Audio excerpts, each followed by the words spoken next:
আসসালামু আলাইকুম।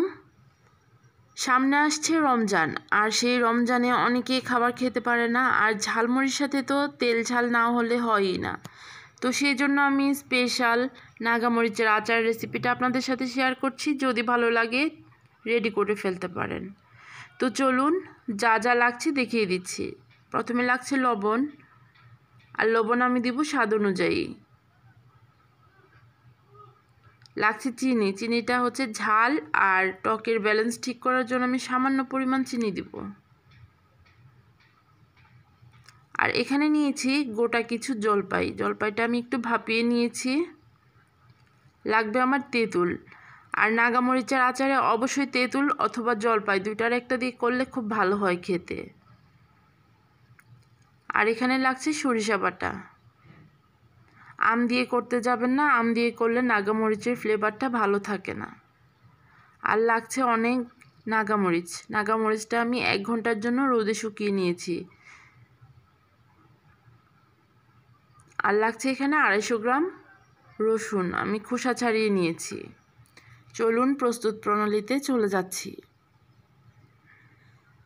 একটা প্যানে তেল দিয়ে দিলাম, আর তাতে দিয়ে দিচ্ছি আমি মৌরি আর কালো জিরে ফোড়ন। এখানে 5 ফোড়ন ইউজ করিনি। দিয়ে দিচ্ছি সরিষা বাটা। সরিষাটা থেকে পানি ঝরে যাওয়া পর্যন্ত আমি ভেজে নিব। দিয়ে দিব স্বাদ অনুযায়ী লবণ।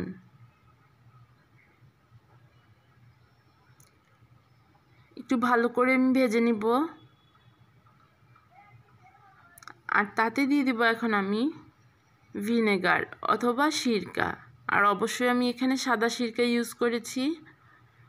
আর সিরকা ইউজ করেছি যেন আচারটা নষ্ট হয়ে না যায়। দিয়ে দিচ্ছি তেঁতুলের কাঠ।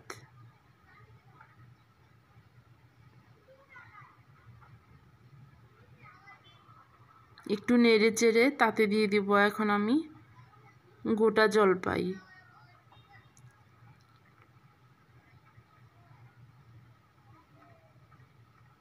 মরিচটা 1 ঘন্টার জন্য রোদে শুকিয়ে নেবেন।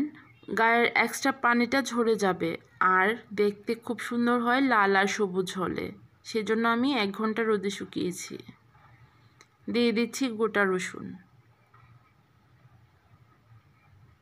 এক্সট্রা পানিটাও ঝরে যাবে মরিচ থেকে, আর পুরা শুকানো যাবে না। দিয়ে দিচ্ছি চিনি, আর চিনিটা এখন টক আর ঝালের ব্যালেন্সটা ধরে রাখবে।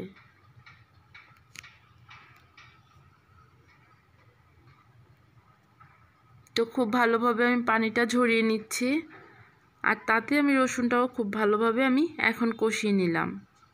দিয়ে দিচ্ছি 1/2 চা চামচ পরিমাণ হলুদের গুঁড়া। আর এখন দিয়ে দিব 1 চা চামচ পরিমাণ ধনে গুঁড়া।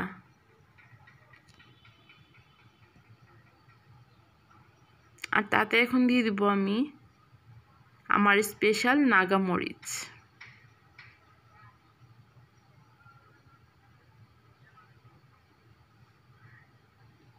দেখেছেন তো, আমি বোটাটা কিন্তু ফেলে দেইনি। বোটাটা না ফেলার কারণ হচ্ছে ঝালটা যেন পুরোপুরি বের না হয়ে যায়।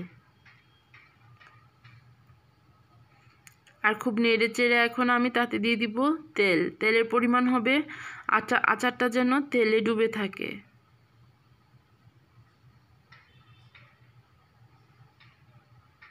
তেলটা দেওয়ার পর মরিচগুলো আস্তে আস্তে ফুলে যাবে।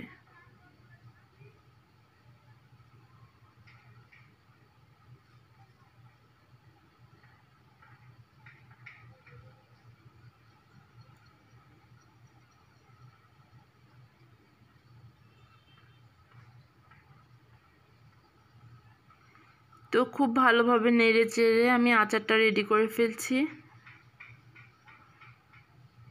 দেখতে পাচ্ছেন আচারে একদমই পানি নেই, আমি খুব ভালোভাবে পানিটা ঝরিয়ে নিয়েছি।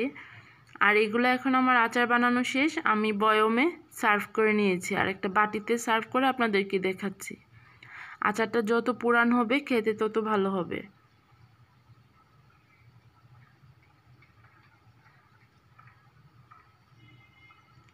এই অসাধারণ স্বাদে নাগা মরিচের আচার একবার হলেও বাসায় ট্রাই করবেন আর কমেন্টের মাধ্যমে জানাবেন কেমন হয়েছিল। সবাই ভালো থাকবেন, সুস্থ থাকবেন, আমার জন্য দোয়া করবেন এবং আমি আপনাদের জন্য দোয়া করি। আল্লাহ হাফেজ।